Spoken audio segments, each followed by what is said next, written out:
Hello and welcome to my channel, or welcome back to my channel, Inspiring Life Changes. My name's Colette. I'm a tarot reader with over 30 years experience, but I haven't been on my channel for quite some time, probably about 3 months now. Last video that I actually did was the conjunction with Saturn and Jupiter coming together in Aquarius, and that's kind of one of the reasons why I've stopped doing anything, because when that conjunction happened it also affected my Mercury and my Mars, which is at the very beginning of Taurus. So I have had Jupiter and Saturn both squaring my Mars and my Mercury for some time. Saturn is just kind of pulling away from it now, so Saturn has been kind of influencing it quite strongly, and it just felt like an energy of where I just wasn't really in the right space. It just didn't feel right to be doing this, so I stopped. And today I felt like I needed to get back into doing this. So seeing as it's the full moon in Libra today, I thought it would be a really good time to actually make that move, take that step, get back and actually like do something. Say hi again and welcome back to my channel for those of you who have been here before, and for those of you who it's your first time of checking out any of my videos, welcome as well. Thank you for coming over to seeing what it's all about. Like I said, full moon in Libra today, big energy.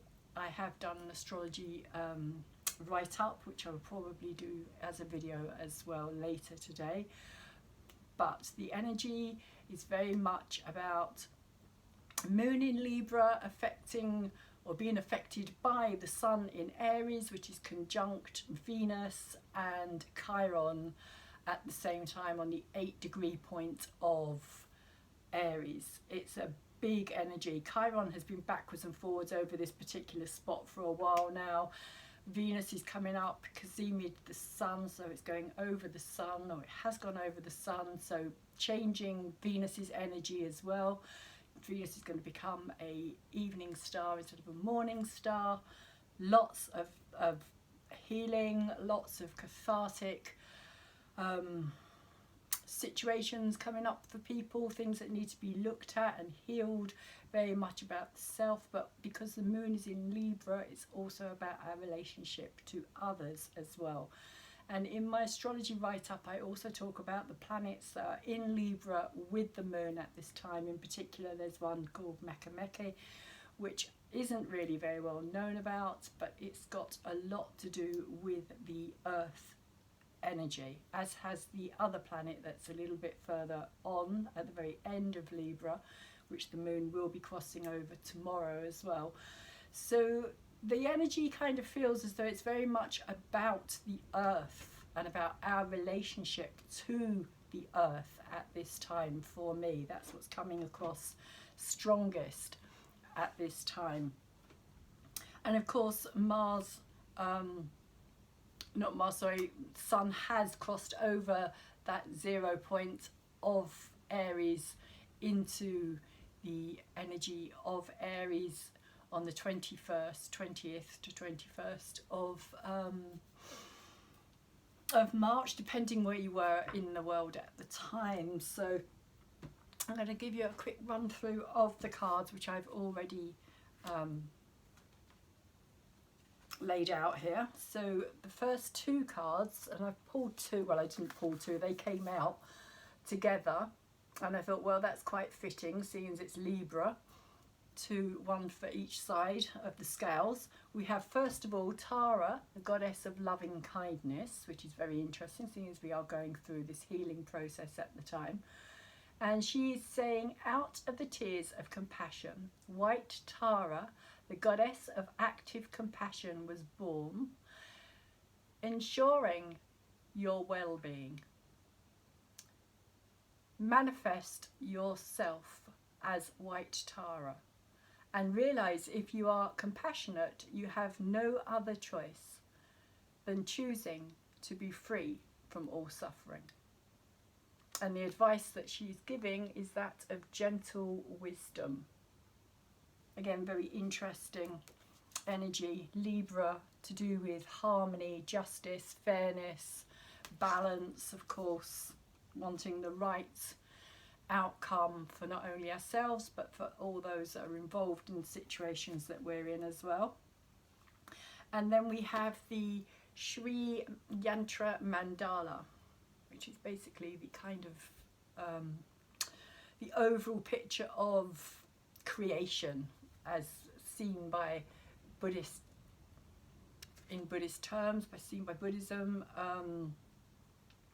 It talks about the tantric energy of creation.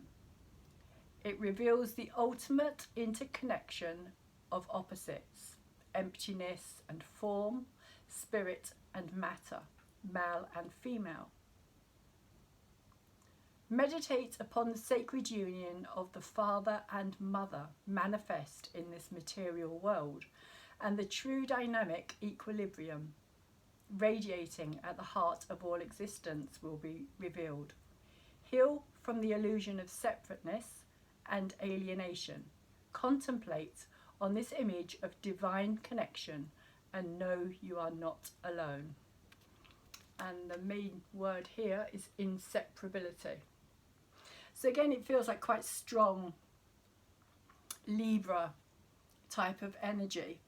Balance, two sides of something that needs to be balanced out, male and female energies in particular, spirit and matter, all those kind of opposites attract. So the moon itself, as I said, is in Libra, so it's saying that it's a win-win situation that we're in here. We're heading towards an equality, balance, fairness. And we also have the full moon energy itself, which is about surrendering to the divine, letting something be released. It's reached completion. It's a time of releasing that energy, and in particular around relationships, because of the Libra moon, and again equality and fairness. Emotions are running high as well because it's a super moon and it's a cardinal moon, so it's saying be bold and make the first move. So it's high emotional, this moon. It's super moon because it's closest to the earth. It's one of the 4 times I think this year and it's the first time that it has reached its closest point to the earth. So if we can see it at any time, then you might be able to see how big it looks, because it will look bigger than usual. And be bold and make the first move. So if there is a situation that needs to be dealt with or looked at, cardinal moon is all about initiating something. It's a take the first step, be brave, be courageous, find that inner warrior and move the energy forward. So having done those bits, I'll move on to the actual reading itself. And I haven't done anything for quite some time, so you might want to give me a bit of leeway because I am trying to kind of get back into this. And we have the Ten of Wands, which is an interesting energy. Again, it's an ending energy, it's a reaching completion energy. It does kind of go with this full moon energy quite well in itself as well, surrendering to the divine. If you see here, he is literally bowed down, but he's bowed down because he's got all of this on his back. So it feels, or we have, this is a collective reading. I should have said this originally as well. It's a collective reading. It's not particularly for any one person. It's for what's happening within the collective psyche at this time. And it may well feel as though we have had all this burden bearing down on us. And for the last year, We certainly have. We've had to kind of really go through a lot of things that we normally would not have had to experience.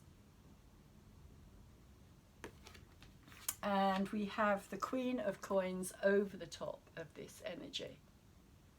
So this is the challenging energy. The challenging energy is to come out really, again, I feel as though this is to do with nature, nurturing, taking care of ourselves, relating to nature as well, really coming through strongly with that energy from Make and Humia at this time being so close to the full moon as well. It really feels like there's a strong influence to kind of really reconnect back with the earth energy itself, and realize that this is where we get everything that we need from. It's all there. And we are whole and complete.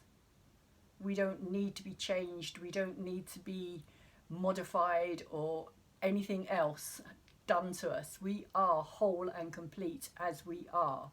And we are all on our own journey, learning, growing. And this is kind of the challenge for us all at this time as well, is to kind of appreciate that fact that we're all kind of growing together and learning together.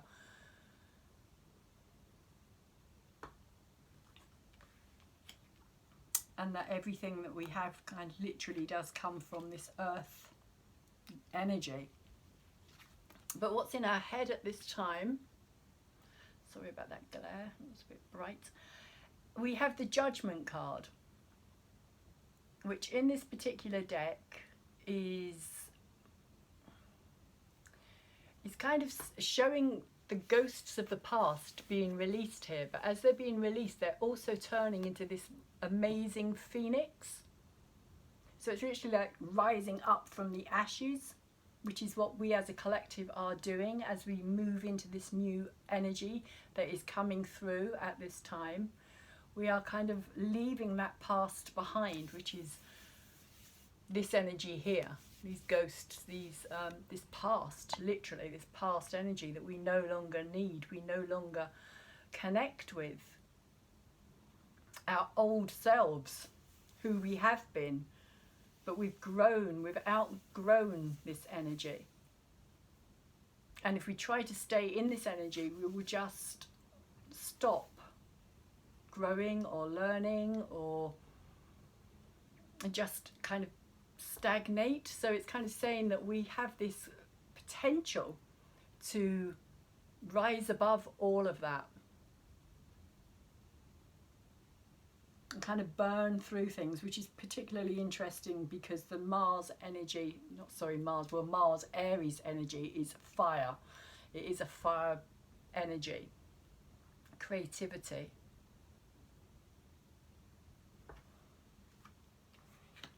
And then we have, moving away from us, interestingly, the Ten of Cups.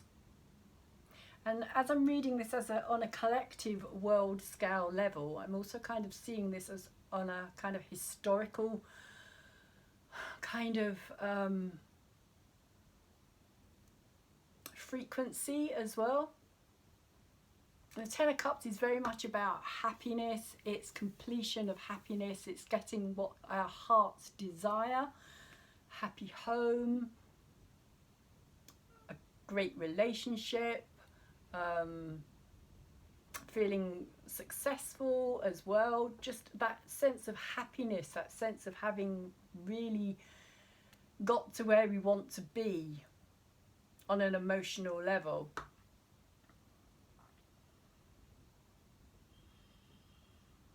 But today it's coming through for me as kind of, because this is what's moving away as well. It's almost like, it's like the nuclear family in a way. It's also made us all very insular. And on some level we need to break through that as part of this kind of new energy that's coming in. This Aquarian energy is much more community minded. It's a lot less, again, insular. It's a lot less like just focused on family units like we have been for the last 2000 odd years. That has kind of been the goal and the aim and the kind of pinnacle of achievement in many ways, has been to have that family tradition of having children and them having children, and there's nothing wrong with that, absolutely nothing wrong with that, but it has made us very, very insular and very much kind of like, you know, I'll take care of my own, but that's it kind of attitude. But the Aquarian energy is kind of saying, look, you know, you're part of something much bigger here. This isn't all that there is. It's not just about this. This is about you all kind of connecting together and recognizing your humanity and your love for each other and the compassion for each other as well. So that's how I see that card today. Underneath and at the very kind of root of this, interestingly, the Two of Wands is upside down. But this is coming through for me again with that kind of sense of the masculine and the feminine and the dividing energy between the two, and how the two have been kind of kept separated as being two, when in fact we have both of those energies within us. We all have masculine energy, we all have feminine energy. How we portray it or how we express it is very individual as well. You have very strong masculine females. You can have very feminine men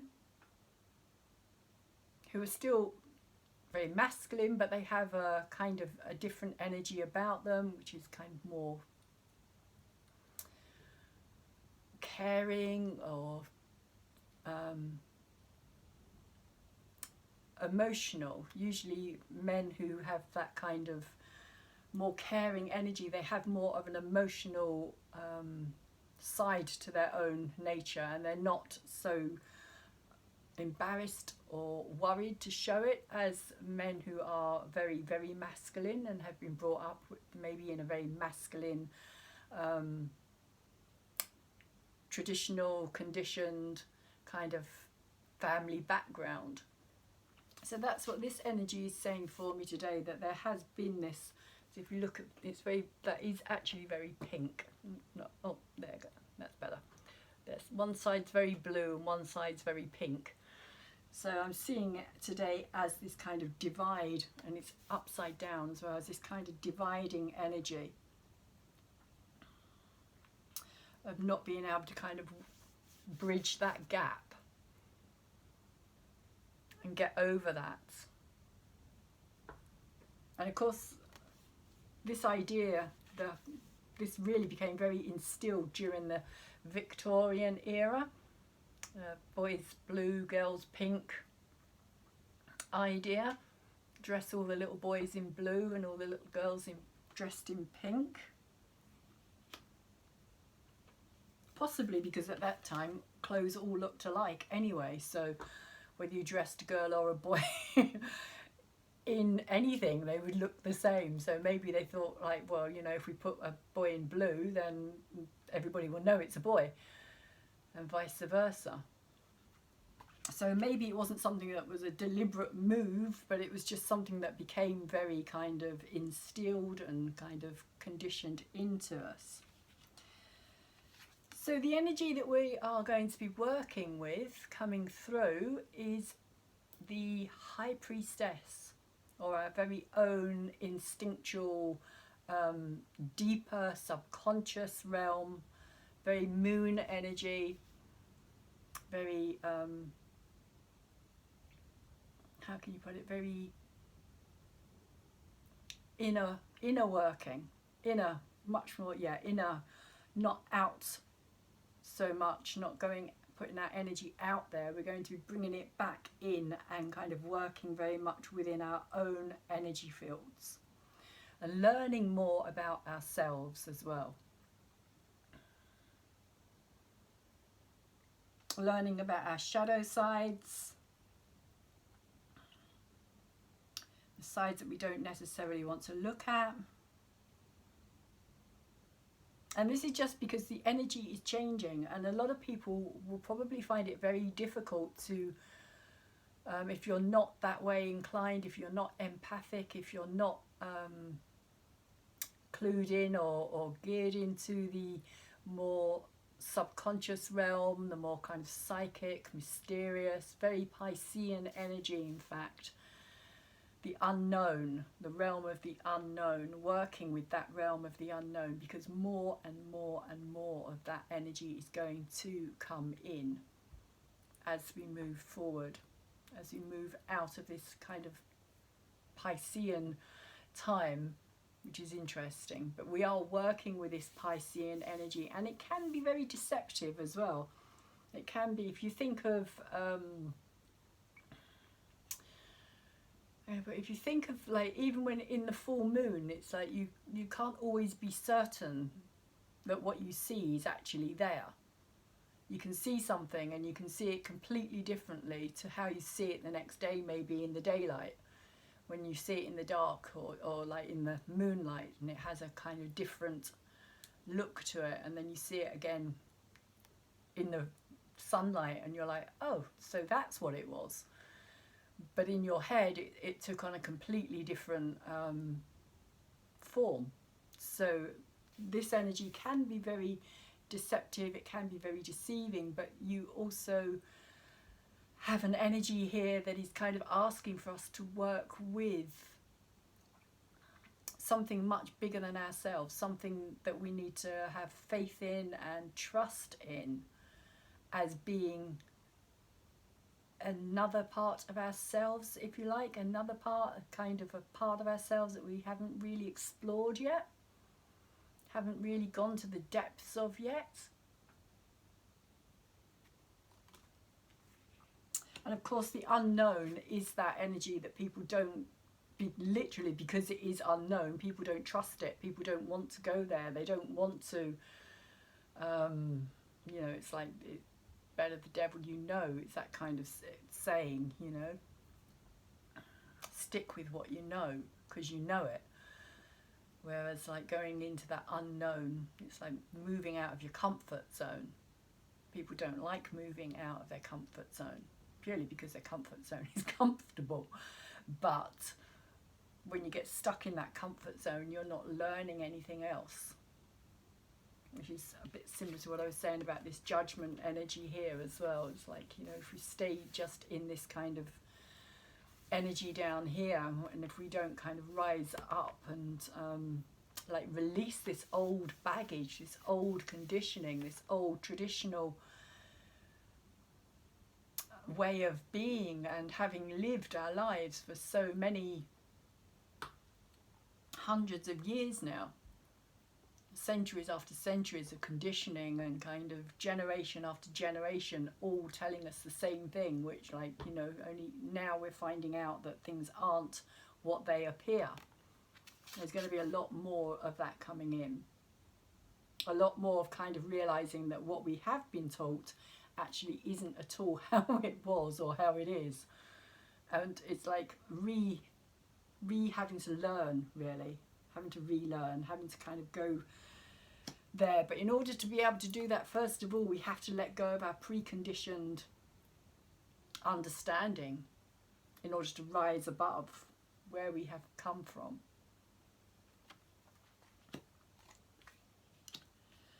So the energy that we're kind of in at this time is this sense of healing. You know, it's a real kind of like with the Three of Swords down here. The Three of Swords is always about a painful situation, and it's interesting because I've actually called my astrology the healing of a cathartic relationship with the earth. I actually feel that this is something that we really do need to take a big look at, is our relationship with the planet that we live on, and how we connect or don't connect with it.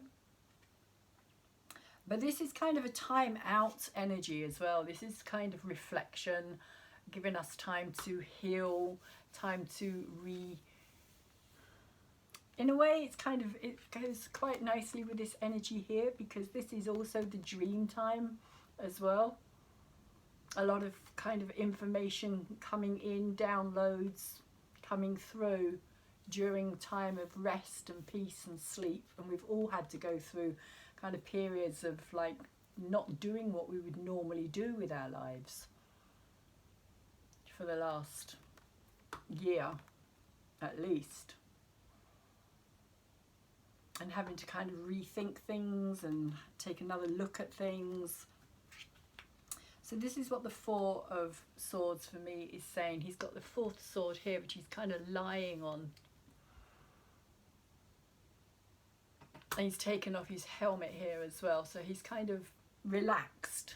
He's kind of got into this space of feeling that he can recuperate and look after his needs. But at the same time, there's still this kind of like readiness, like, you know, if anything should happen.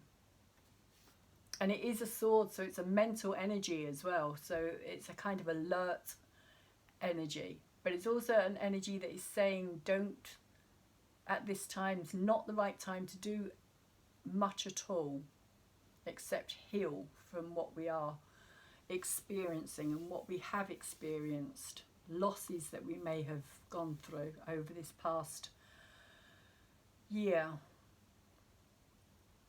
It's time for really kind of having a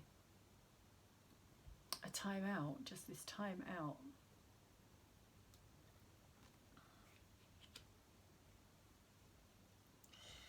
And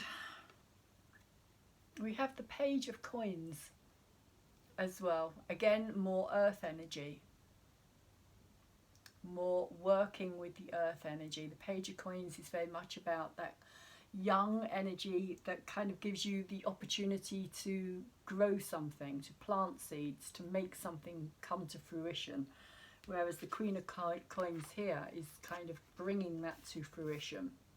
The Page energy down here, although this again is the challenge, and I do feel as though it is around this kind of energy of where are we going next with all of this? Where is the earth going? What is the path that we are going down? What is our destiny? What is our calling? What is our, because the Judgment card is also the calling card as well, the higher calling.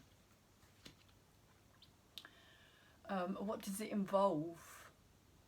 And the Page is always a young energy. It's an energy that is learning. It's like a student energy in many ways. It's kind of open to learning about itself in order to grow and understand more about itself. And it's very much to do with the material realm, the physical realm.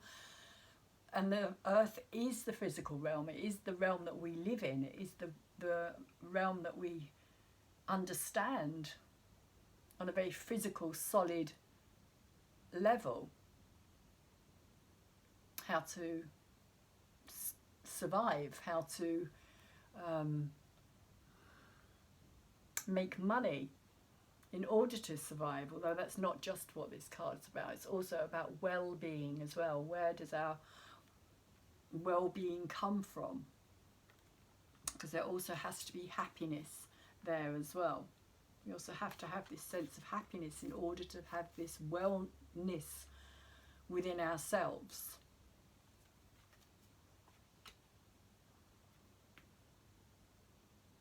It can also be about value as well, this energy. Earth energy relates to the signs of Taurus, Virgo and Capricorn. So it is very much about being grounded in the physical realm of what we need, how can we grow. And I do feel as though it is going to be much more about these kind of community energies that we are going to have to learn to build up,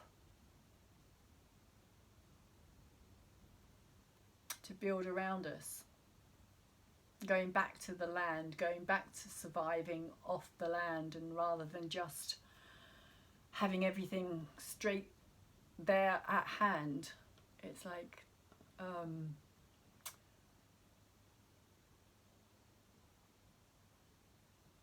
it feels like an energy of kind of relearning things that we have forgotten in many ways.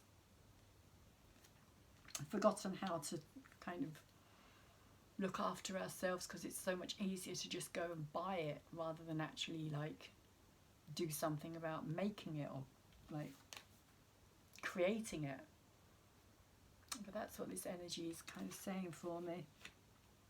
And in our hopes and our fears, we have the Two of Coins, which for me is always about past energy and future energy. It's like being in the center, being in the middle, and not having actually left the other one, haven't not actually made that step forward. You're still kind of deciding, you're still kind of deliberating which is best, wanting to move forward perhaps, but not quite being able to let go of this energy here. Again, it is hopes and fears, so it's not a definite energy, but a hope and a fear can become something that we can manifest by the energy that we put into it. So it is saying, where are you going to focus? Which one are you going to focus on? Where are you going to put your attention? Is it going to be in that past energy still? Are you still going to long for, you know, everybody talks about going back to normal, and it's like, well, what is normal? Is there a normal? Can you define normal? Is it only normal because we became so accustomed to it, it appeared to be normal? But if you kind of take it apart and really look at it, you know, was it a normal life that we were living? Was it a healthy life? Was it a balanced life? Was it happy? Was it helpful? Were we connecting with other people? Were we very insulated in our own space? And these are all the kind of things that we have to ask ourselves when we're kind of thinking, you know, we're moving into a new energy, into a new future. What are we going to take with us into that future?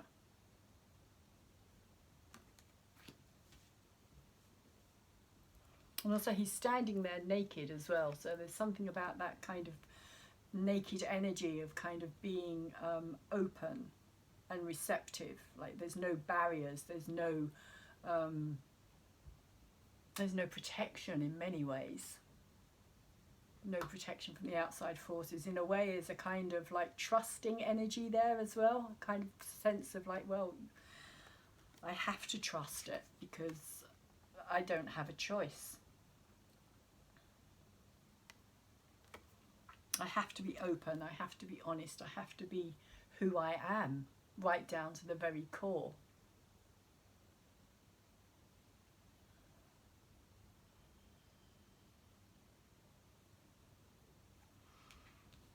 Right, so the last card that we have here is the Strength card.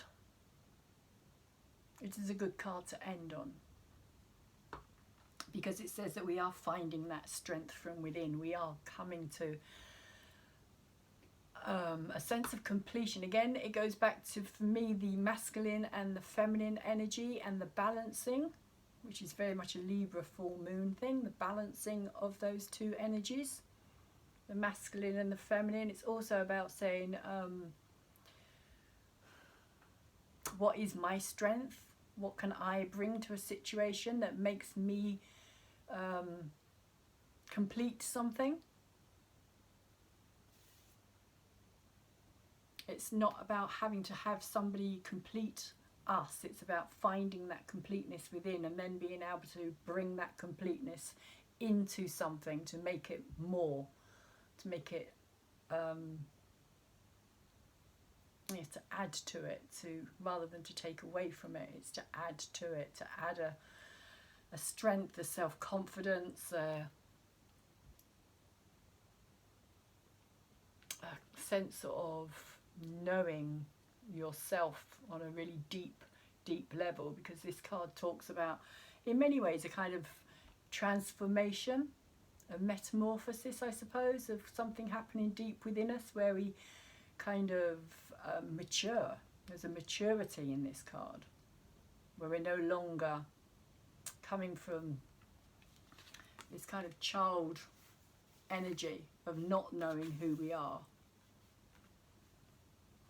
We've matured, we've balanced our masculine and our feminine energies. We know when we need to be much more forceful and forward, and when to be more gentle, and when the gentle approach is going to work better for us, rather than this constant kind of needing to attack or be aggressive. Or it's like saying, well, you know, they both have their place at times, but it's kind of knowing how to control one, and how not to kind of be walked all over because you're too much the other way as well.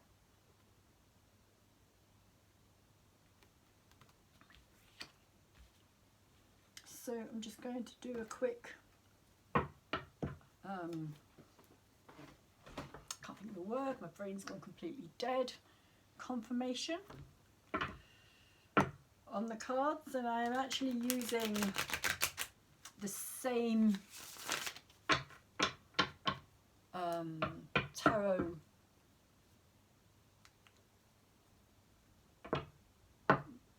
creator as the first deck of cards that I used as well. So I will put the cards that I use in the description box down below for anybody who's interested in finding out. You've probably seen these deck of cards. They're, like I said, they're from the same tarot creator, writer, reader, I don't know what he does, artist.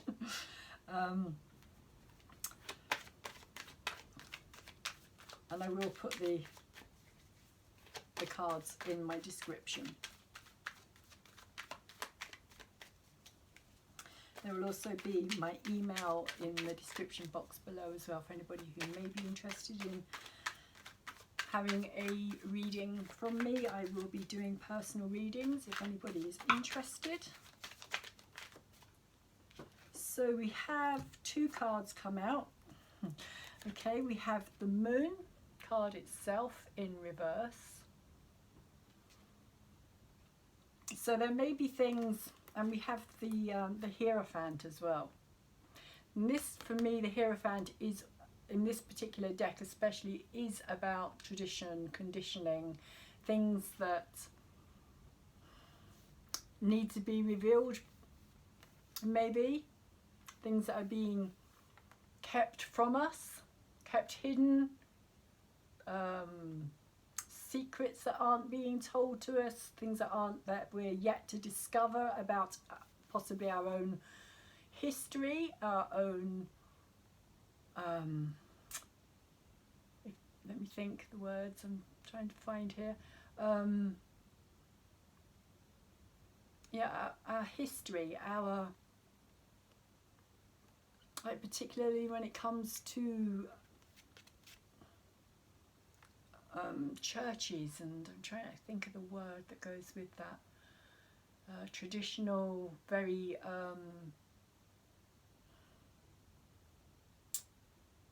brain's gone completely blank.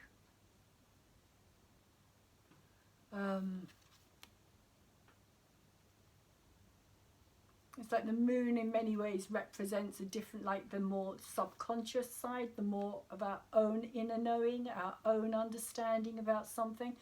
And this is much more patriarchal, I suppose, in many ways. The Hierophant represents a very patriarchal system, a very patriarchal idea or view of the world. The church has been very patriarchal for a long, long time now. The Moon, of course, does represent the feminine emotional side of things, which are kind of clash really. And this is upside down. The moon energy is upside down here. The moon also can represent not seeing the bigger picture, like not having all the pieces. So a sense of like not knowing, again, this kind of energy here of not knowing, a deception, a deceiving, like not knowing if what we're told is actually true anymore, like questioning. It may feel as well that there's a sense of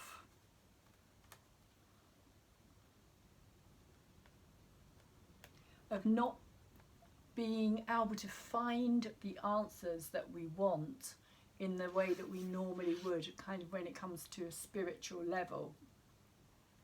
That whereas in the past people would turn to this person, this connection, because the Hierophant, there's an interesting thing about the Hierophant, the word Hierophant originates from the Latin word pontifex, and the pontifex was the bridge between the physical realm and the outer realm, the heavenly realm, if you like. So the priest or the pontifex, the Hierophant, would be the person who people would go to as for spiritual guidance, for an understanding of what was happening in their life in the bigger picture, of being able to see things clearly. But the moon is very much the opposite energy here. So for me, it's kind of saying that, you know, there's secrets and things that are yet to be revealed. There are things that we are still to find out about our own history, our own story,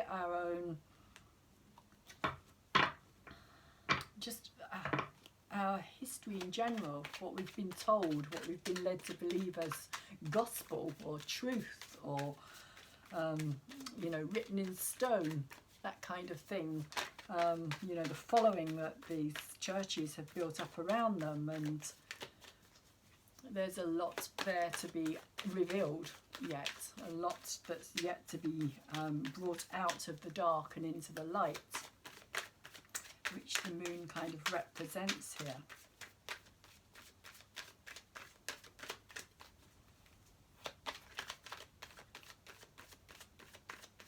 And also a sense of that when it's the right time, it's the right time. Things won't be, that's too many, I'm not taking all them. Things won't be kept hidden forever. Things can't be kept hidden forever.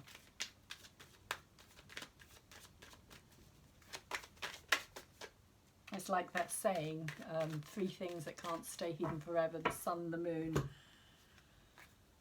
and the truth.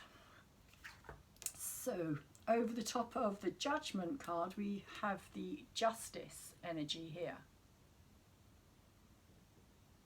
And Justice, she has the scales in her hands, she's in reverse, so we may be really feeling at this time as though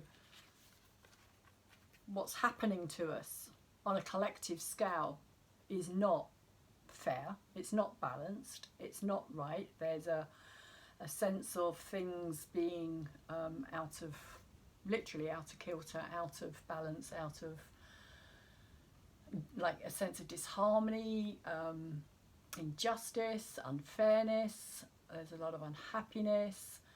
People don't feel equal. So that's kind of what this card is saying to me.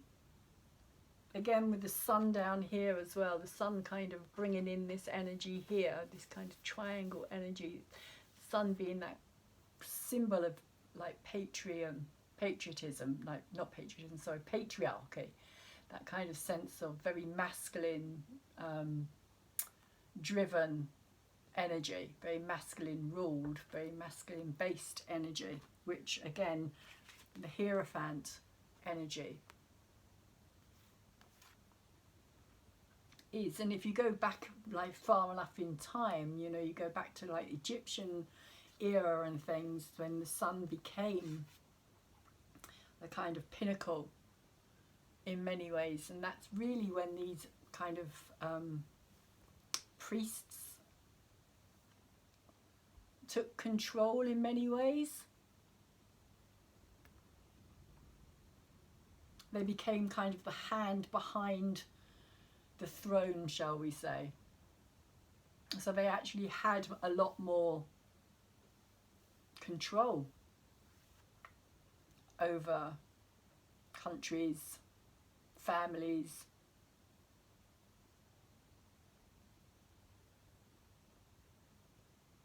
So over the top of the with the Judgment card as well, Justice and Judgment, it feels as though there is this kind of this karmic, something's happening on a very deep karmic level that is much bigger than all of us, much bigger than all of us. But because the Justice card is in reverse, we are all kind of feeling this sense of, and it's almost like an awakening as well, almost like forcing us to see through things, see things as they really are, rather than how we've been led to believe or how we've thought they have been.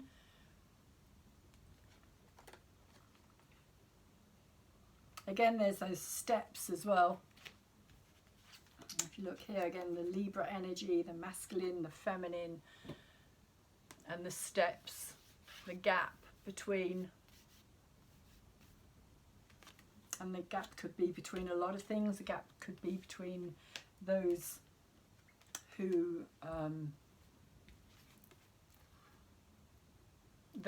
have the power to rule the justice over us,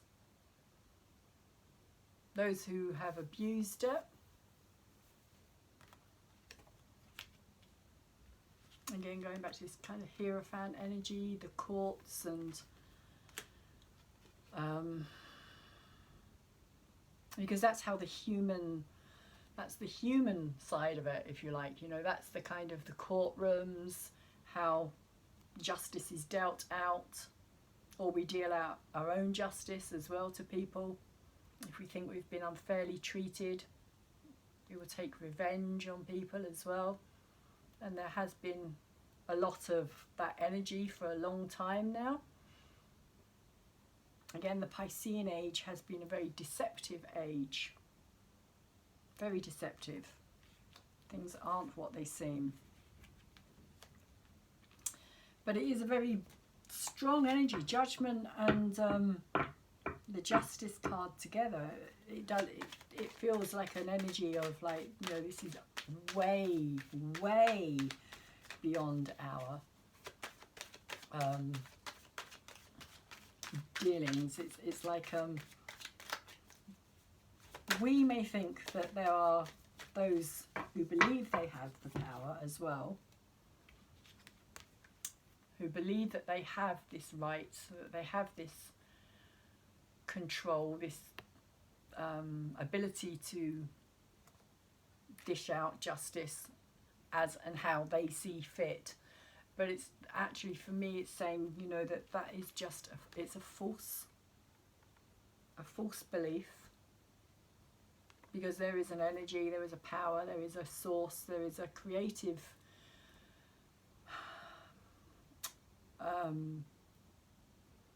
karmic bond, shall we say, that can't be broken, cannot be, you can't deny it, you can't stop it, you can't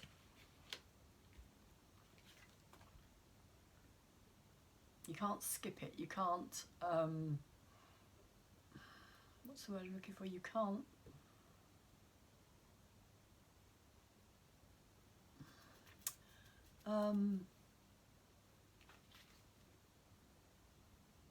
yeah, you can't skip it. It's like, you know, you may think that you've managed to kind of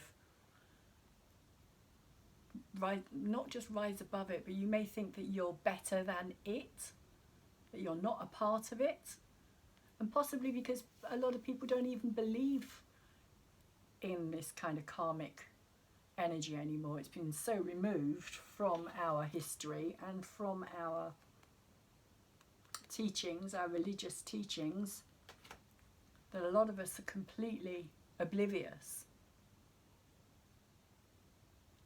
of this energy. But this is the energy that I feel is kind of stepping in at this time. Is this strong karmic energy of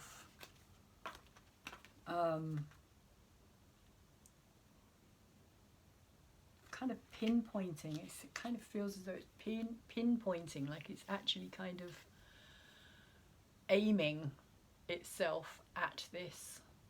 It's interesting, it's in the shape of a triangle, or kind of yeah, like laser beams. It's like, you know, you can't escape.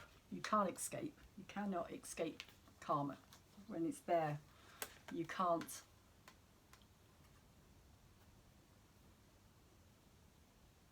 escape your actions, past actions, present actions. They will come back. And that's how that feels for me. Then we have the Four of Swords again over the top of this 10 here. So the 10, of course, is the kind of complete sense of happiness. But with the Four of Swords here again, it's kind of that same familiar energy with these Three of Swords, and it feels like this is what we've kind of been through. Again, we've got it here. So that's twice it's come out in this reading, the Four of Swords.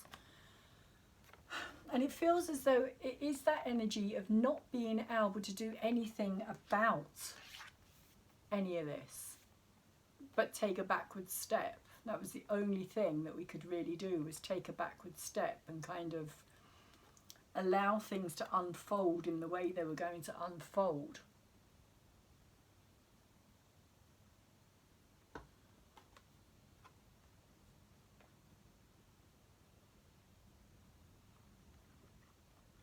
Often for me, when I see the Four of Swords in reverse with this deck as well, it almost feels like this person is kind of impaling themselves on that sword, or on those three swords. And although they've got this sword down here, it's like almost like there's nothing to actually fight. It's like an imaginary fight, or like they're fighting in their head. It's all to do with their head space, and it can also have a lot to do with fear as well, this card. Our own fears becoming real.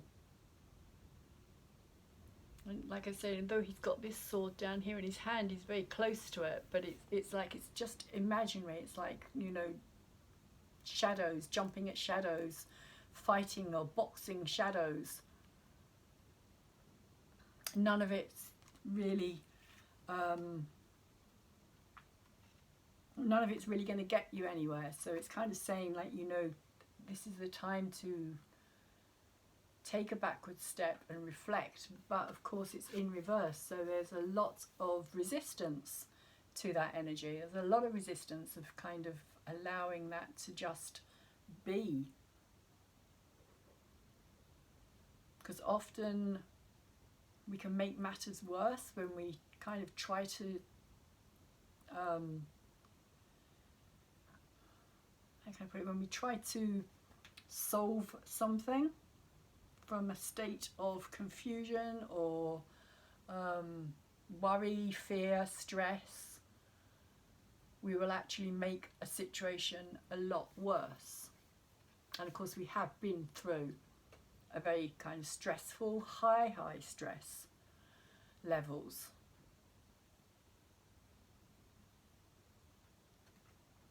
Over this past year, and a lot of people have lost this sense of kind of happiness as well, this sense of family unit, even for a lot of people. A lot of people have found, you know, things haven't, one, because they haven't been able to see family, but also two, because of the like discord there, the differences, the separation, not seeing eye to eye, differences of opinions.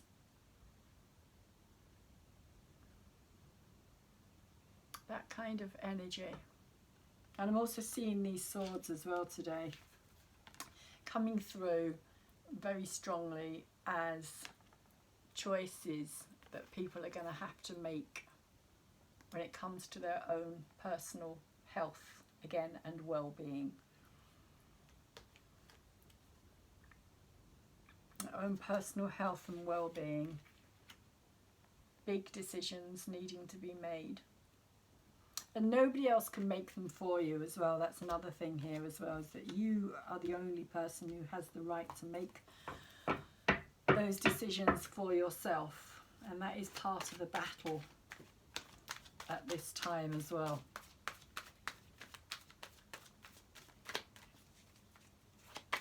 This is how it's coming through.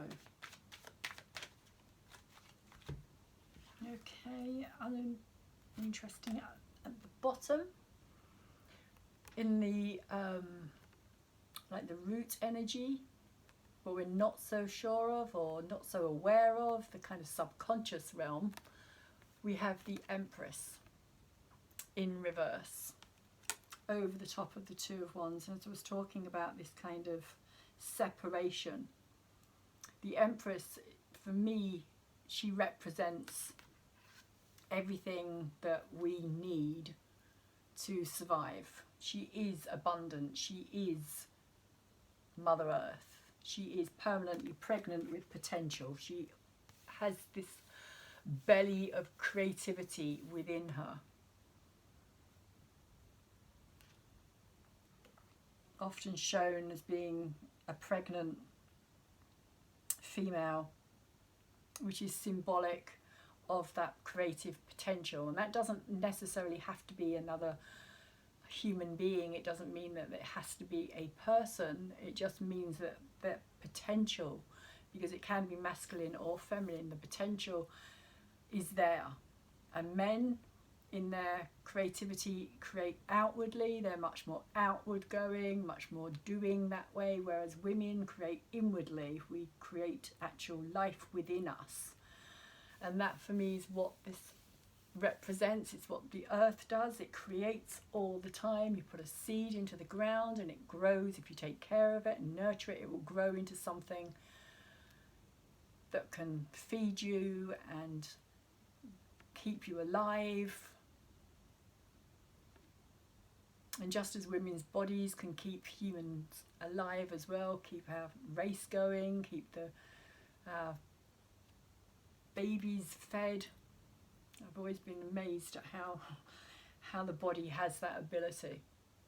And it's not just humans, animals, all animals, but mammals can do that. But it is always the female that does that. And there is this complete struggle with this at this time as well. Again, this big divide, this kind of telling the female individual that she can't do this, that she, you know, that anybody can do that. And it's like, well, actually, no, anybody can't do that. It doesn't matter how much you might try and kind of rearrange different parts of yourself. Unfortunately, it's never going to happen in this lifetime for you. So there is this kind of, again, this kind of struggle with everything that's going on, technology versus nature, human race versus nature, mankind wanting to control, change, manipulate, subverse. And that has been a story down the ages again. Separate, separate, divide, separate, divide, separate, divide. And don't bridge the gap. Don't let them bridge the gap, because if they really do learn to bridge that gap, there'll be trouble. That kind of thinking, that kind of mentality.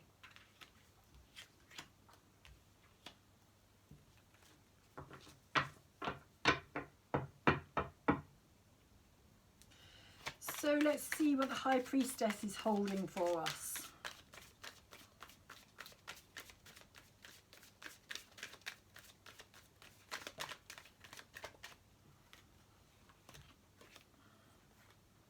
The Sun in reverse and the Page of Cups. Now the Sun in reverse is interesting because even when the Sun's in reverse, it's still a good energy. It's still a positive energy. But it is very interesting because we do also have the Moon in reverse here as well. So it's like the masculine and the feminine energies in reverse. Kind of this distorted view of the masculine and the feminine energies, if you like. And with the Empress energy here as well, this kind of feminine overview of things is how it's coming through for me.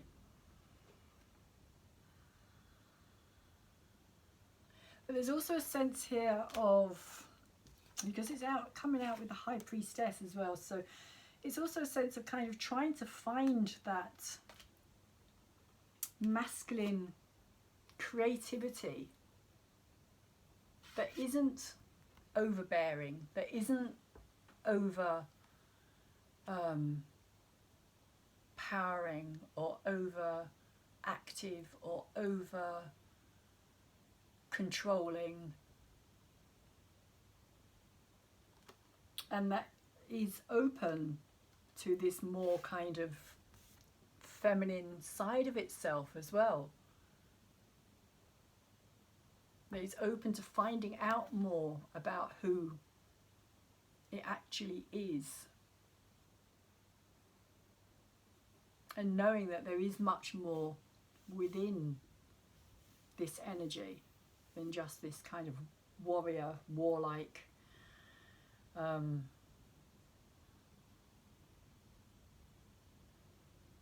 very, yeah, just kind of, because the Sun can be very overpowering. It can be, you know, if you stay in the sun for too long, it will burn you. It's an overpowering energy. If you have too much of it, it's not pleasant. It doesn't feel good. You get hot, you get bothered, you get, you can get bad-tempered. The sun can have such a huge effect on us. So it's kind of, feels like it's kind of tempering that side a lot more, kind of coming to terms with it in a way of allowing ourselves to understand that it is important and that we cannot survive without the masculine, just same as we can't survive without the feminine. There has to be the two, the balance of the two. It has to be there. If you look at nature, all of nature is basically, once it gets beyond a certain level, it's all masculine and feminine energy.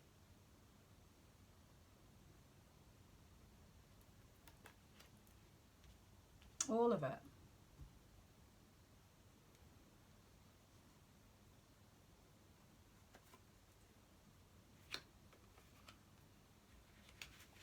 And we have it with the Page of Cups as well. So that's a kind of nice, subtle,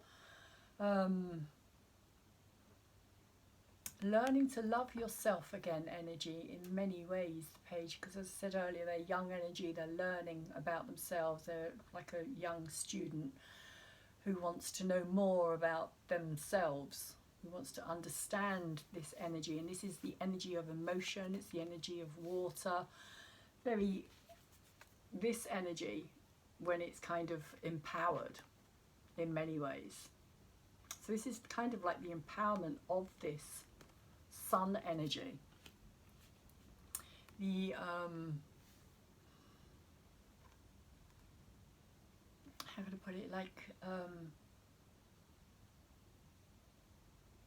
like learning to love this masculine side of ourselves, and that's not just for men but that's for women as well. It's like learning to love that and seeing the importance of it, understanding the importance of it.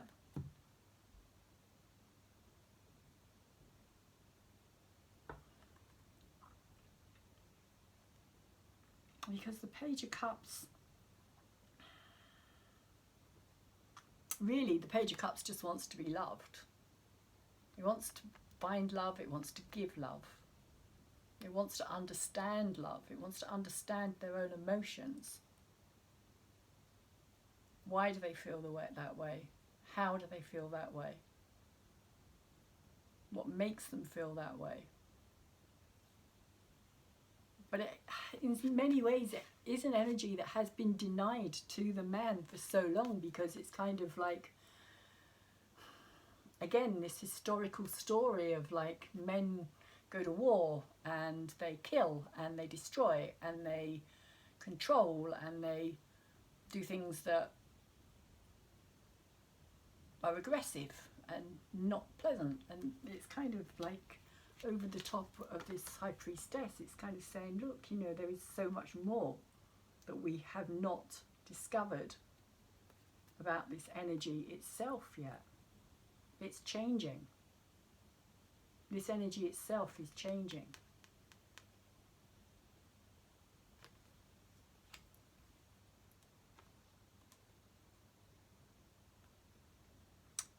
And it needs to be allowed to change, but not in the way that it's kind of seen as being wrong, or seen as being that it shouldn't exist, or that it doesn't have a right to be, or it just needs to be understood better, really. And that kind of comes down to teaching both girls and boys about their masculinity, but also about teaching them that they are different at the same time. They are different. They are in a different body.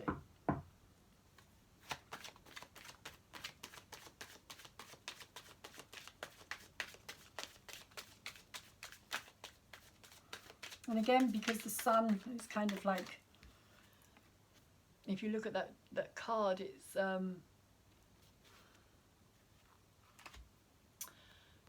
it's historical for me. It's like it's astrological. It's like cycles within cycles within cycles within kind of like, you know, centuries, history, time. So it's like everything changes within time. And so we're kind of having to look at things in a different way. And again, it's kind of this sun energy here as well. It's got that same, it's like pinpointing that energy. It's being kind of really focused on. And at this time, of course, sun is in Aries. Very masculine energy, very kind of masculine warrior. Mars is the god of war, so he's kind of that driven masculine energy that is now kind of being subdued in many ways, kind of removed from our natural birthing line, shall we say. Like the idea of toxic men.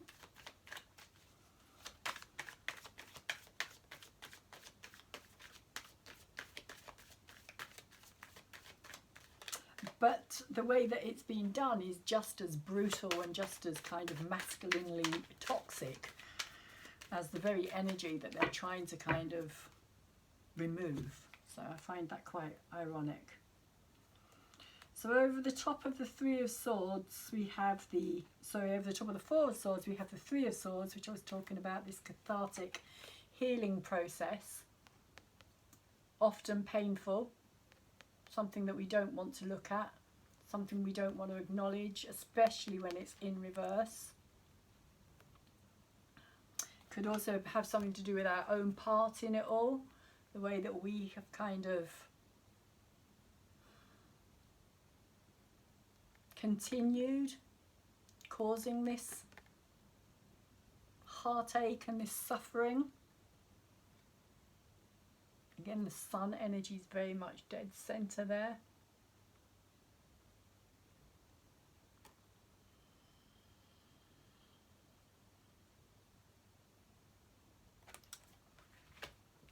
There's also a sense here of kind of taking care of our hearts as well.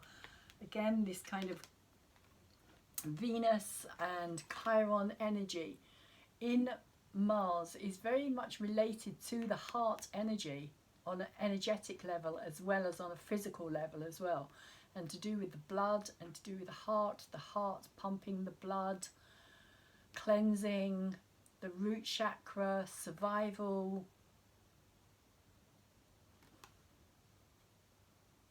heartache that we've had to go through collectively as well, the history that we've had to live through. There is a cathartic energy about this, because it's like seeing through something. It's like seeing something as it truly is rather than how we thought it was or how we wanted it to be. But in that kind of understanding, it's like bursting of something that has been deceptive in many ways. Going back to that kind of word again, deceptive. It's been that kind of yeah, living like an illusion, like thinking something's one way, and then, you know, if you relate it to relationships in general, it's kind of like, you know, believing that everything's okay in your relationship, and then all of a sudden something becomes a lot clearer and you see maybe that your partner has been having an affair with somebody else, and it's like, it's painful, it truly hurts, but at the same time you're no longer in that kind of trapped illusion or deception. You're no longer deceiving yourself about something, but that's when you have to kind of heal as well. That's when you have to acknowledge the pain. We have to acknowledge the pain before we can heal it, before we can actually go down that route of healing. We first of all have to say, you know, that's bloody painful, that really has hurt me. And I think that's what's kind of happening at this collective level as well at the moment, because we also have the Eight of Swords straight after that as well, which is that kind of trapping ourselves in that energy because we don't want to see it. That's literally why she's got that kind of blindfold on as well. She doesn't want to see it. She doesn't want to acknowledge it. She doesn't want to see the heartache and the pain and the suffering. And most people don't. Most people would rather not acknowledge all the nasty crap that goes on in the world, because it's so much easier to blindfold or turn away or not acknowledge it.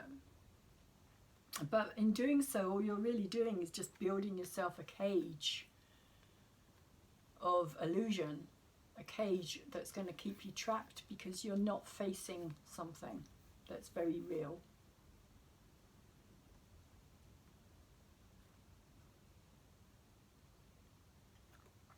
Again, it isn't, because it's a sword, it is a mind card. It is a card, an energy of the mind, so it's keeping that kind of energy going over and over again. It's trapping ourselves in that same delusional belief.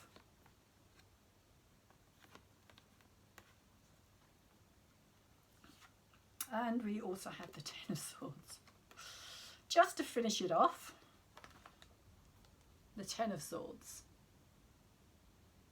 in reverse. So this is saying that, for me, this is saying that this has been a long time coming. It's in reverse, so it's not over. It hasn't finished yet. There is still more for us to become aware of. There is still more for us to experience yet. Because he hasn't actually, even though it's upside down, it's like the swords haven't actually entered. And again, I see this deer, and I've seen this before as well. When I look at this deer, it looks like a heart. It literally looks like this heart to me. Especially at a distance, it kind of, sometimes it's a lot more red and it pops out a lot more. And sometimes I see this as like a chandelier as well, kind of lighting something up, making us aware of something. and this little blue dot here on these swords often looks to me like eyes, like kind of saying, look, look, see. You have to look, you have to see, otherwise you can never change anything. That's kind of how I feel. It's like a bit of a timeout at the moment. It's like we've been through a lot. We have been through a lot. But we're still kind of not fully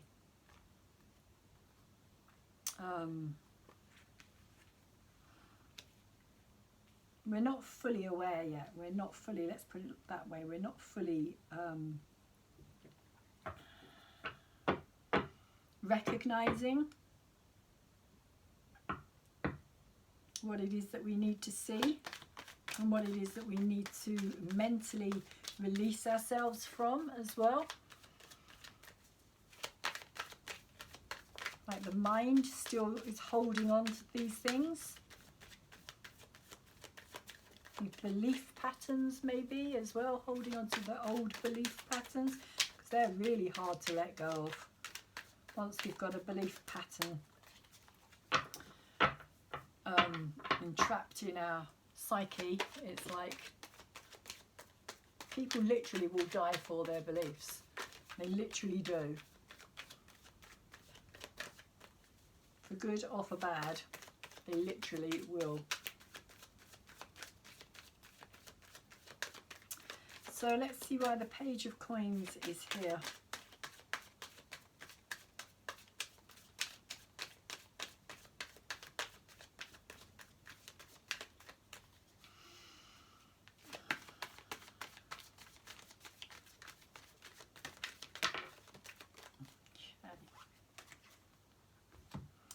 So we have the High Priestess again. This time she's in reverse,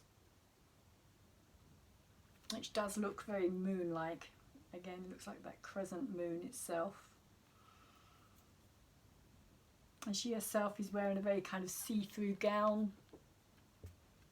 Very kind of naked, very, again, that sense of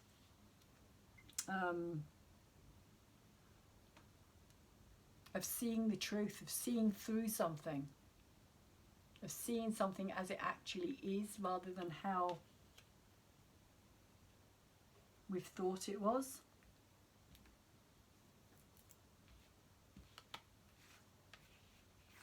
And the Star card and the Ace of Swords.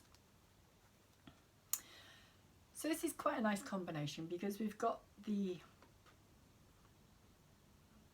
High Priestess, although she's in reverse, it is kind of saying that, you know, you can see through those illusions. We do have the possibility to do that with the Page of Coins here as well.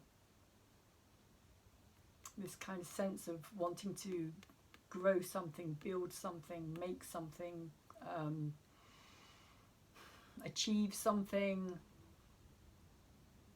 But in order to do so, we do need to take a deeper look. We need to stop kind of fooling ourselves in a way. We need to really be honest about where we're coming from. Because we have the Star card here as well, which is that sense of hope, that sense of destiny, of going in the right direction, of knowing that we are guided here by this star, which for me kind of relates to the North Node as well.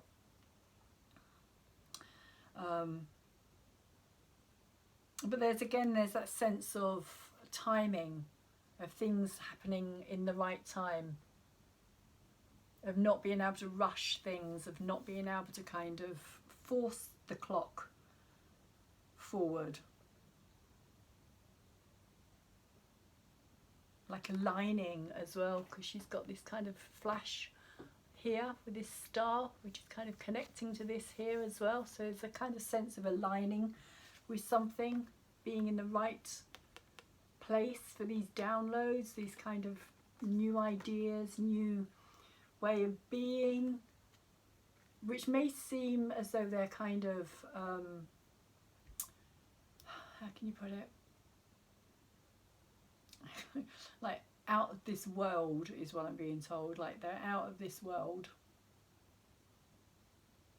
because they literally are.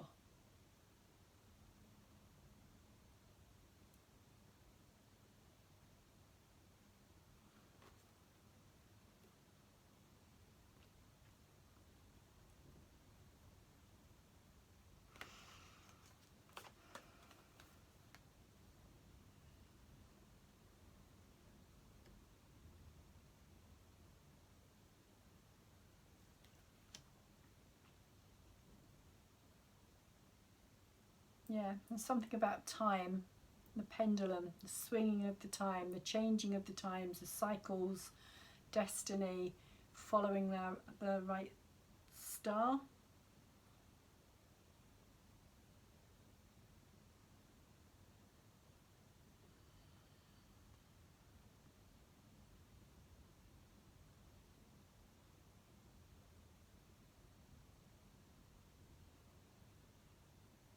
And diving deeper into our collective. It just feels like a sense of collective timing, a collective history, a collective movement into something else.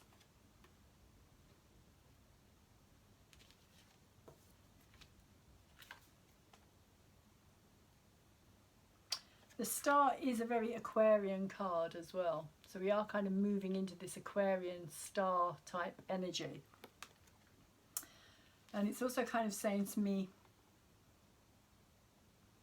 you know, don't kind of throw the baby out with the bathwater as well, you know, even though we have to kind of move forward. There's still, we can't move so far away from this kind of nurturing, again, this queen here as well, this nurturing, it's very green, it's very lush, it's full of growth. And it's, for me, it's about this connection to our earth, this connection with our planet and our identity and our, like, everything that we have, everything we are is from the earth. And I've said this before as well, but like everything, if you break us down, you know, there is nothing really that leaves this earth when we go.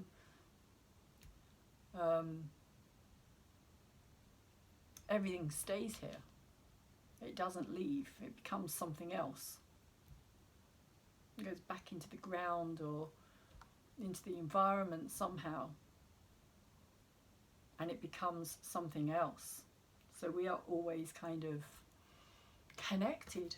We are always connected, even though we don't know it or don't realize it, and even though we're kind of moving in a way into this more kind of I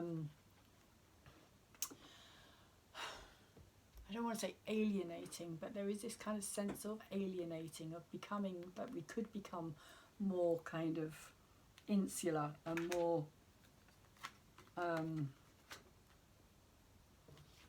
as I'm looking at the colours here as well, and they're all very, very much the same kind of colour. All of these are very kind of blue, and for me it's coming through as this kind of like sci-fi kind of energy, like very Aquarian but very kind of sci-fi, very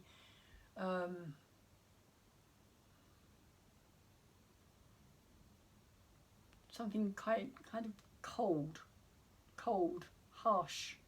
It hasn't got that same kind of life about it as this green energy here. And green, of course, does connect with the heart chakra as well. Oops. So there is this kind of something about this, which is with the sword here as well. There's something about it being quiet and being in reverse, something harsh, hard, metallic.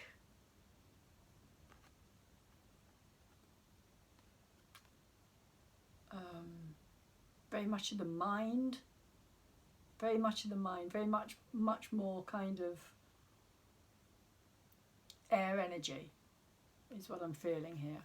Much more air energy than it is like this grounded earth energy.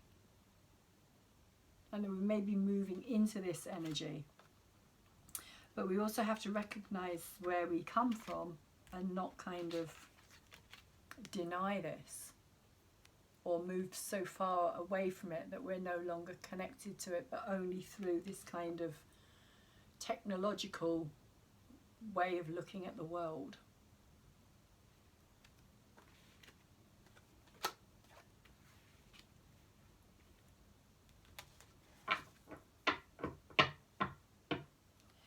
So our hopes and our fears.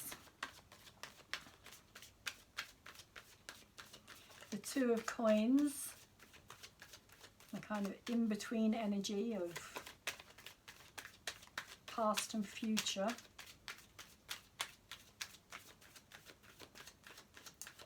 Having to kind of focus the attention on which one. Or maybe even having to kind of balance somehow the two here as well, because of course full moon in Libra is all about balance.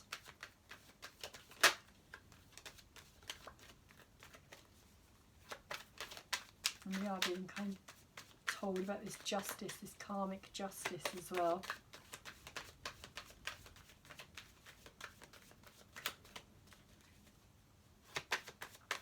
Because there is a difference between man-made justice and divine justice, shall we say.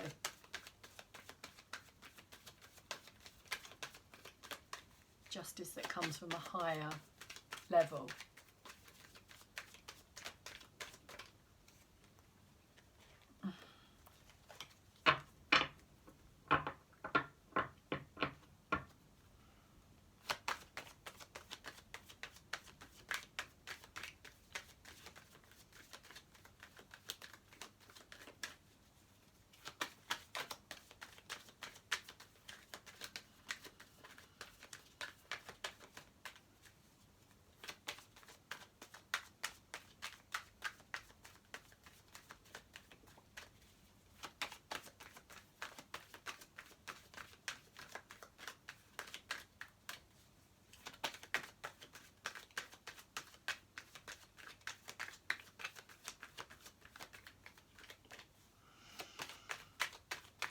Okay, so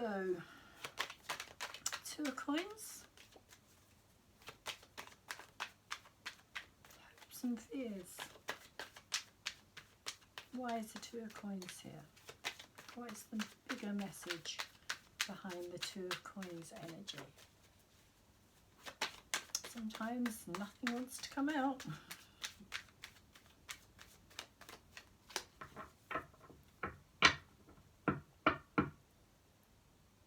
Is the bigger message behind this Two of Coins energy?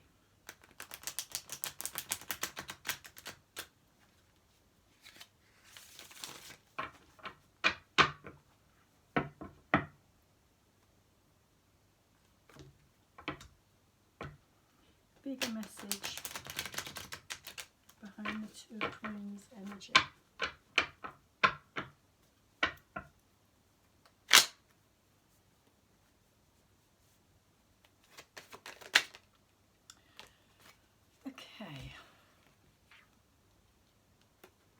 We have the Tower in reverse.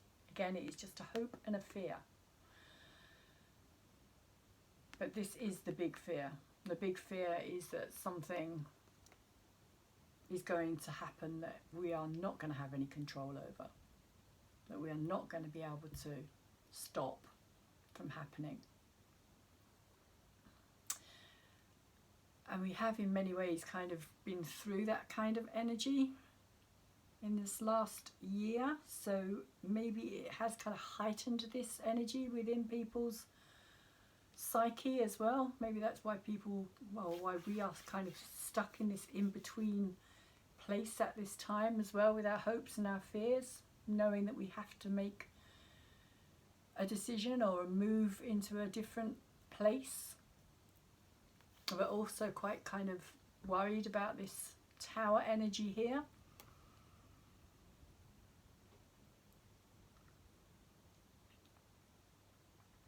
The Tower energy, for me, this Tower energy would represent what happened at the very beginning of 2020 when Pluto and Saturn conjuncted and our world has just kind of fallen apart around us.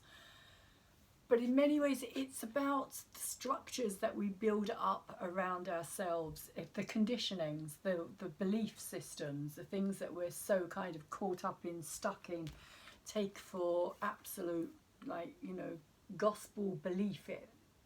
We've been told it for so long, it must be true, whatever that may be. But the world's round, or, you know, you've got people who believe it's flat. It's like there's this kind of sense of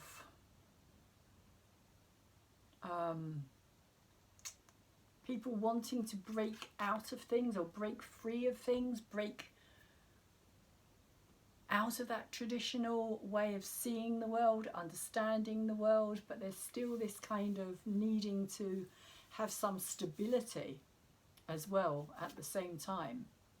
It can't, like, you know, the chaos that could be caused by this energy. But there is this ongoing change that is still happening. It is still in the process of happening. I mean, it didn't just happen in 2020 and that's it. It's like, no, this is a longer process. When the Tower comes in, it sweeps away all the things that we kind of hold on to as our crutches, as the things that actually hold us back and limit us and stop us from kind of being able to grow beyond the structures that we put up around ourselves, those belief systems, as I was saying, those, you know, even down to these kind of fears. These kind of fears that we keep in place and don't want to kind of break out of our comfort zone.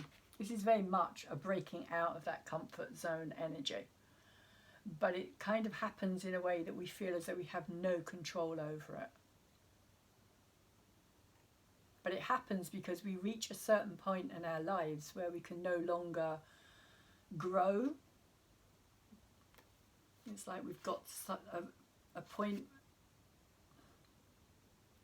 where we are blocking ourselves from seeing something else, understanding something else. And this is kind of on a collective level as well.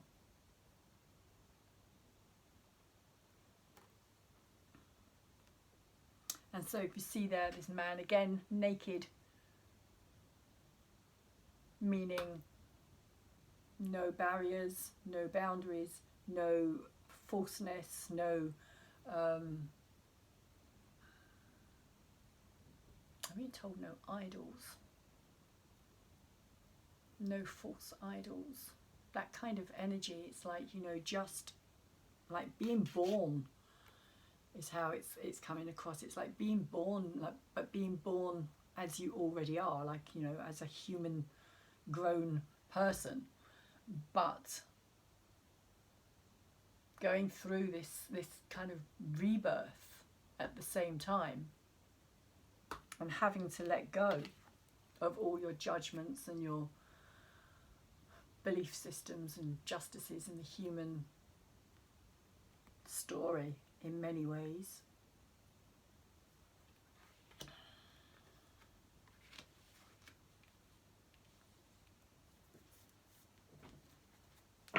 So that is, in some ways, that is a fear here, the Tower.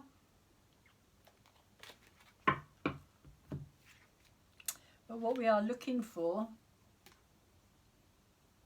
over the top of the Strength card, we are looking for fairness, we are looking for balance, we are looking for harmony, we are looking for equality, we're looking for things to be even, shared.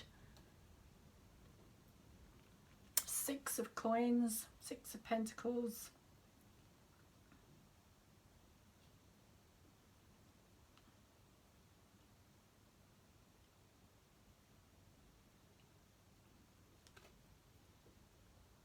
We want equality, whether that's to do with male or female, whether that's to do with equal rights, or to do with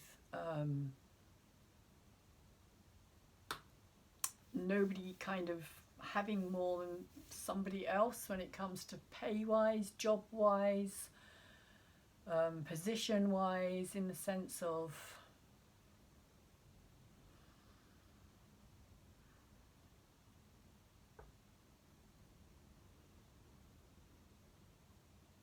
if something's being seen to be worth more than others.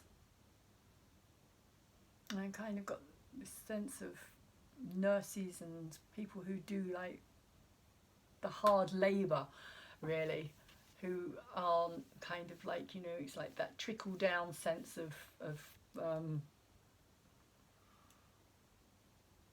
capitalism, I suppose, for want of a better word. That trickle down, you know, those at the top will trickle it down, and it's like, well, no, it doesn't work. You know, the only thing that really trickles down is corruption, because those at the bottom struggle on less than those at the top. So we're seeing this, and we're kind of waking up to it. We're kind of seeing that we have the strength.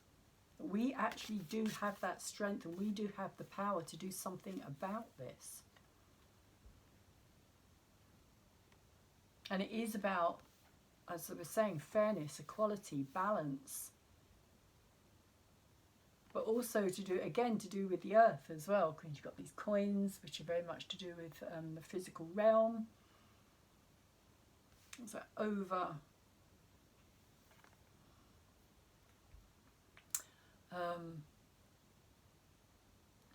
kind of mining the earth's minerals and all that kind of thing. It's like, you know, how long can it go on for?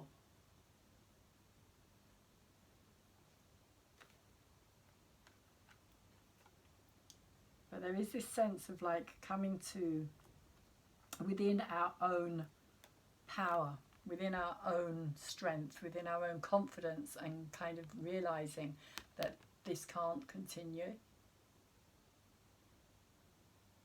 But there has to be more balance, there has to be more fairness, give and take, reciprocity, fairness, kindness. And that only by doing that will things change. Only by making things more fair, equal and balanced will we get into that place of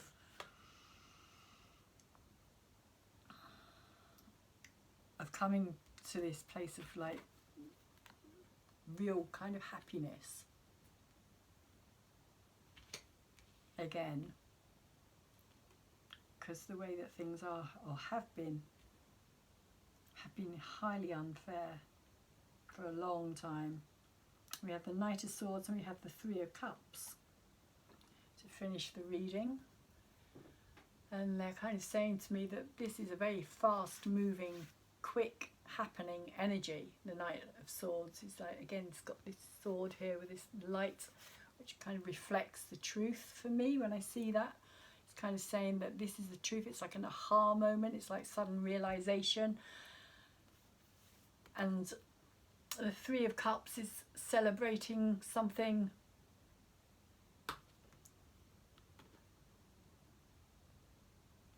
celebrating a new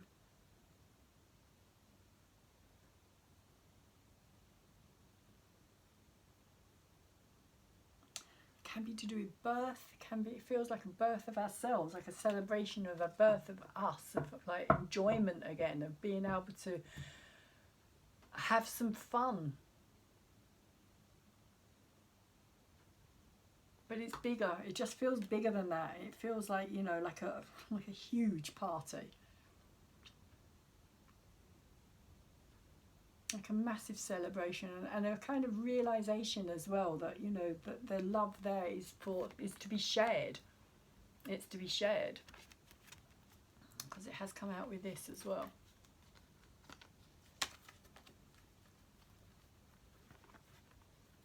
So it's about sharing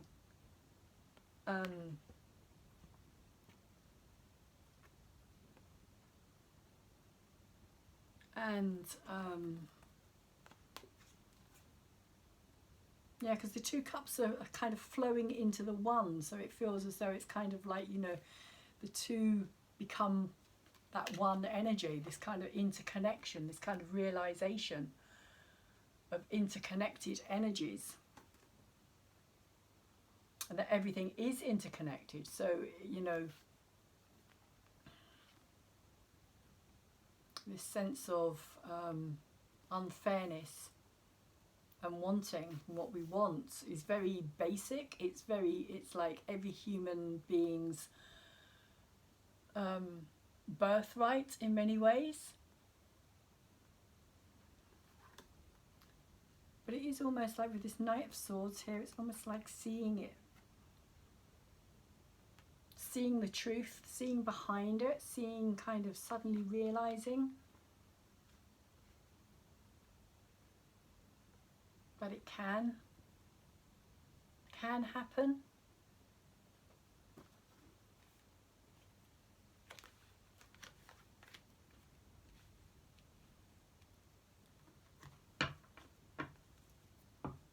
That it is possible, it is a potential, we can move into that energy. And not just celebrating, but also kind of really recognizing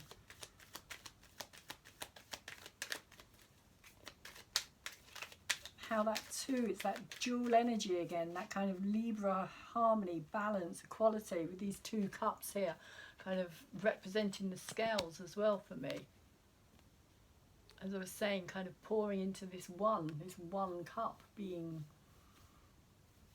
that Ace of Cups, that love, that unconditional love, that kind of source of divine energy, and it's like feeding into it, and it feeds out to us here as well. And it just feels like interconnectedness, this sense of interconnectedness, of just knowing that it's a bit like the butterfly effect, what we do, you know, to ourselves or to somebody else, it will reverberate, it will have a bigger effect on the outside world. And that's how we've been living our lives for so long, kind of like in this ignorant state. This state of ignorance, of misunderstanding, of not being told the truth. And now it's kind of almost like the veil is being ripped away in a way. And it could be painful.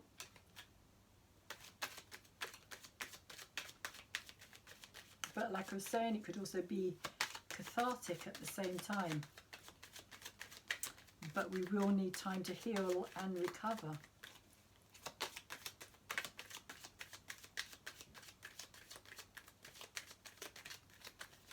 Once we find out the truth.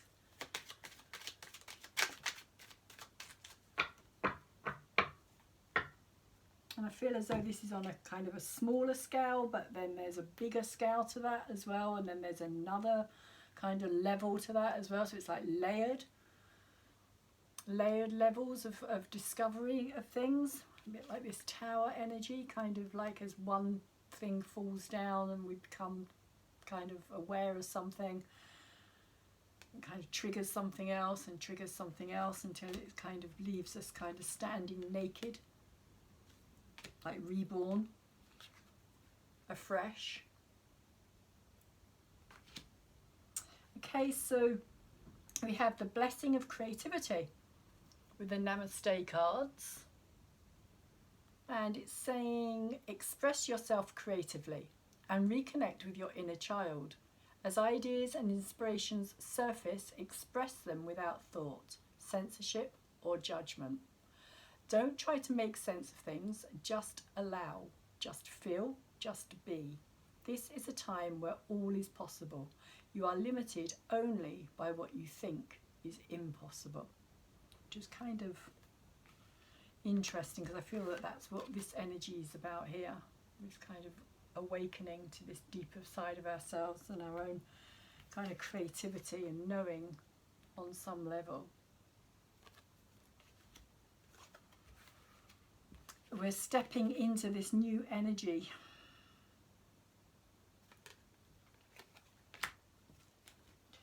So I'm just going to pull one more card for this. And this is my new cards. These are called Wild Offerings. And I've not used these on here before, so I thought I would try them. And my throat is beginning to get a bit raspy because the heating is on. So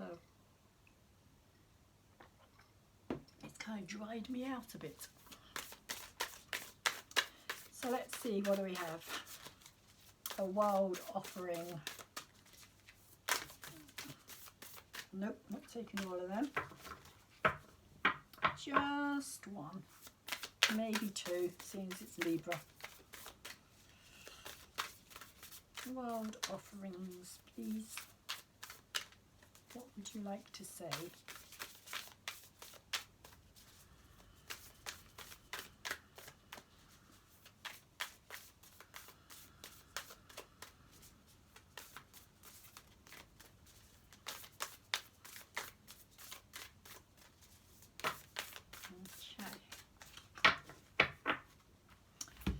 So we have two. I'll read the doubt first because that was one I saw. It says, doubt. Offering all to the divine doesn't mean negativity never arises. But you can say, free me from this prison or doubt. I cast this burden to you. Show me your will and restore me to faith and confidence. So offering all to the divine doesn't mean negativity never arises, but you can say, free me from this prison of doubt. I cast this burden to you. Show me your will and restore me to faith and confidence. It's kind of a bit like this card here. This is the kind of doubting card in many ways. And so we have enjoyment, which is saying striving and pushing makes life into endless hard work. The more you're inviting love to take over, the more enjoyment comes. Allow me to enjoy this life, dear Lord. Source, creative energy, divine energy, whatever you prefer, universe. But it does feel like this kind of energy here. This enjoyment, realising that by stepping into this we can make a difference. So I'm going to leave it there. I did just have one last, this is getting quite late actually. This fell out earlier today. I wasn't going to use it, but it fell out, and it's number 28, and seen as it's full moon on the 28th, and it is a moonstone, and it also actually says self-confidence as well. It just reminded me because that's what it says here in this card as well, about self-confidence in the doubt card, I think it was. Yeah, restore me to faith and confidence. So very quickly, self-confidence, the chakra is the crown chakra, and the colour is white. So each time you take on new challenges and are successful, you have more faith in yourself and your abilities. As a child, staying up on skates for the first time inspired you to think of yourself in an entirely new way. This feeling of competency may have been reinforced by the warm hug and well done of your mother and father. In the end, others can foster self-confidence, but unless you believe in your own skills and proficiency, the praise that they lavish on you may mean little. Most people do not realise that they have all they need within them to accomplish their goals. Recognising this universal truth can boost your self-confidence 100%. Perhaps some of your talents have been hidden behind uncertainty or insecurity. You may not have had the encouragement and support that is so important in developing an accurate self-concept. When you see the untapped potential that you had not recognised before, you begin to have confidence in yourself. You realise that you are not the same person you thought you were. You begin to trust yourself. Your decisions and actions are based on a calm source of strength and self-possession. You maintain an inner counsel with yourself that is not affected by others' opinions of you. Self-confidence results from knowing yourself and respecting what you see. You feel secure in allowing your internal navigation centre to take over. And that's what this is really, your internal navigation centre. Great way to put it. Because you know that it is working from a self-assured, knowledgeable place. Some people appear to be self-confident on the surface, while inside are terrified of being unseated by the latest competitor in the next business deal, cooking contest or volleyball game. This fear is based on a distorted view of self-worth that stipulates that you are doing well only if others are doing poorly, which again is this card here. I feel it's kind of equality, seeing yourself fairly. In truth, the universe intends that everyone be a winner. In the material world, there will always be someone who has more than you or who can do something better. They may have a nicer home, more stylish clothes, or a newer and faster car. Perhaps they are smarter, better looking, or a better conversationalist than you. The talents or successes of others cannot diminish you. Their experiences have nothing to do with you. The material belongings or qualities they possess are their manifestations for their own life. They relate to you only as opportunities for you to work on any personal issues or inadequacy, insecurity, and self-worth. Your worth also has nothing to do with bettering an adversary. Your worth resides within your being. It is constructed from the essence of who you truly are. Consummate goodness. Your true identity emerges anytime you generously and lovingly give of yourself, without worrying about the worthiness of your gift. When you're able to see the underlying perfection of your otherwise imperfect outer self, you will be filled with ultimate confidence in yourself. The white essence of moonstone echoes the energy of the crown chakra with which we work. We enable a universal vibration to occur in which self-confidence can establish itself and take root. To create the proper environment for this infusion of energy, you must relax areas of the body that are holding tension. Perhaps that's also what this Four of Swords is saying down here as well. Time for relaxing and healing and going within and letting go.